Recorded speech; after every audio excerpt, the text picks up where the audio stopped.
ఈరోజు కొంత సంతోషము కొంత బాధ రెండు కలుగుతా ఉన్నాయి. 10 సంవత్సరాల అధికారంలో ఉండి బీసీలకు సంబంధించి ఎన్నడూ కూడా ప్రశ్న ఊసెత్తని వాళ్ళు రాజ్యాంగబద్ధంగా బలైన వర్గాలకు అవకాశం ఉండి రాజకీయ అధికారం ఉన్నప్పుడు న్యాయం చేయనోళ్ళు, సంస్థాగతంగా బలైన వర్గాలకు అవకాశం ఇయ్యనోళ్ళు,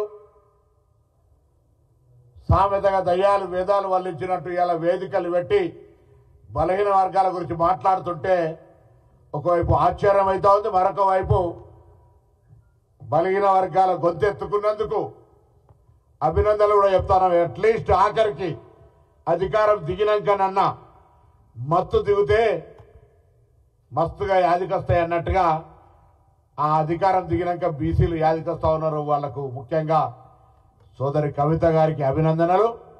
మీ పార్టీల ప్రభుత్వాన్ని అడిగే ముందు తెలంగాణ రాష్ట్ర సమితి ఎలియాస్ భారతీయ రాష్ట్ర సమితి మీ పార్టీలో ఉన్నటువంటి అధ్యక్ష పదవిని, కార్యనిర్వాహక అధ్యక్ష పదవిని, శాసనసభ పక్ష నాయకుడిని 3 పదవులల్లా ఒకటి ఉంచుకొని ఒకటి బీసీలకు, ఒకటి ఎస్సీలకు, ఉపసభా నాయకత్వం ఒకటి మైనారిటీలకు ఇలా అవకాశం ఇచ్చి మీ నిబద్ధతను చాటుకొని ప్రభుత్వాన్ని ప్రశ్నించే అవకాశాన్ని తీసుకోమని కోరుతా ఉన్నా. సంస్థాగతంగా బలైన వర్గాలకు అవకాశం ఇయ్యరు. ప్రభుత్వం అధికారంలో ఉన్నప్పుడు బలైన వర్గాలకు మరి ఉప ముఖ్యమంత్రి పదవి ఇవ్వలే. ఉన్నటువంటి ఈటెల రాజేందర్ గారిని నేను కూడా హక్కుదారునంటే మెడలు పెట్టి గెంటేసినటువంటి పరిస్థితి, అవమానపరిచి వేధించినటువంటి పరిస్థితి బలైన వర్గాలకు తెలుసు. రాజకీయంగా బలహీన వర్గాలకు సంబంధించి మీ ప్రభుత్వం అధికారంలో ఉన్నప్పుడు పేద విద్యార్థులు చదువుకునేటువంటి పిల్లల మెస్ ఛార్జీలను కూడా 2004 నుంచి 14 వరకు కాంగ్రెస్ పార్టీ అధికారంలో ఉంటే గ్రీన్ ఛానల్ ద్వారా మెస్ బిల్లులను పేమెంట్ చేసేవాళ్ళం.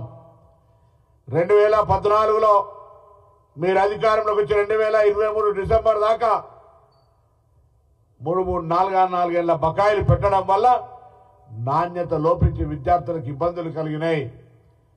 మళ్ళీ ప్రభుత్వాన్ని మేము కోరడమే కాదు, ప్రభుత్వం మెస్ ఛార్జీలను పెంచుతూనే మెస్ ఛార్జీలందరికీ కూడా ఆన్ టైం పేమెంట్లో చేయాలనేటువంటి నిర్ణయం తీసుకోవడం జరిగింది. అంతేకాదు ఇలా రాజకీయంగా కూడా మా దగ్గర ముఖ్యమంత్రి గారు ఒక వర్గం నుంచుంటే పార్టీ అధ్యక్ష పదవి ఒక వర్గం దగ్గర, మా పార్టీలో బలహీన వర్గాలకు ఏదైనా అన్యాయం అయితే అంతర్గతంగా ప్రజాస్వామికంగా మేము గొంతెత్తగలుగుతాం. మీ పార్టీలో స్వేచ్ఛ ఉందా?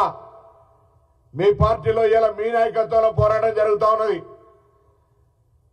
మీరు ముసలి కన్నీరు కార్చడానికి ఉదయం 11 గంటల కంటే నేను కరీంనగర్ నుంచి వస్తూ టీవీలో చూస్తూ ఉంటుంటే 12:30 తర్వాత వచ్చి జనం లేక మీ కళాకారుడు పాటలు పాడని అనే పేరు పాపం సపాటు కొట్టూరి అని బతిమలాడుతూ ఉన్నాడు పాపం. సంతోషం ఏదేమైనా మీరు ఇలా బీసీల గురించి మాట్లాడుతున్నారంటే బీసీలు జ్ఞాపకం వచ్చిరంటేనే బీసీల శక్తి, బీసీల ఆత్మ గౌరవం ఏ విధంగా సురుక కలిగిందో మీకు అర్థమవుతా ఉంది. మీరు మొత్తం సమగ్ర కుటుంబ సర్వే చేసిండ్రు. ఆ సమాచారాన్ని బయటపెట్టి ఏ వర్గాలు ఎంతున్నారో చెప్పి వాళ్ళకు సరైన న్యాయం చేసే ప్రణాళిక తీసుకొని ఉంటే ఇలా బీసీలు ఈ రకంగా మిమ్మల్ని ఏమనేటువంటి వాళ్ళు కాకుండే. ఇలా ఆంధ్ర ముఖ్యమంత్రి కిరణ్ కుమార్ రెడ్డి గారు పేరు చెప్తున్నారు, ఆయన ఏదో సరిగైన విధంగా న్యాయస్థానాలు కోలే అని. ట్రిపుల్ టెస్ట్ కావాలి, రిజర్వేషన్లు కొనసాగాలంటే డెడికేషన్ బీసీ కమిషన్ కావాలి, రిజర్వేషన్ల సంఖ్య 34% మెయింటైన్ కావాలి, లేదా ఇంకా కావాలనుకుంటే అవన్నీ ఏం పట్టించుకోకుండా ఆనాడు స్థానిక సంస్థల ఎన్నికల్లో బీసీ రిజర్వేషన్ తగ్గించింది మీరు కాదా? ఆనాడు ఈ కవితమ్మ గొంతు ఎక్కడ పోయిందని అడుగుతా ఉన్నాం.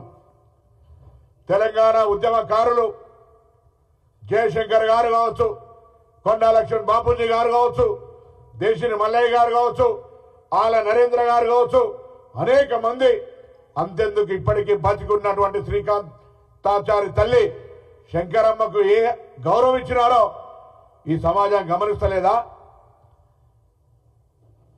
ఈ సమాజంలో మీరు బలహీన వర్గాల కొరకు ఎన్నికలప్పుడు మాత్రం తప్ప గత 10 సంవత్సరాలుగా ఎప్పుడైనా మీరు ప్రభుత్వం తరఫున బలహీన వర్గాల సంక్షేమానికి ఏమైనా కృషి చేసినారా అని అడుగుతా ఉన్నాం ఇలా.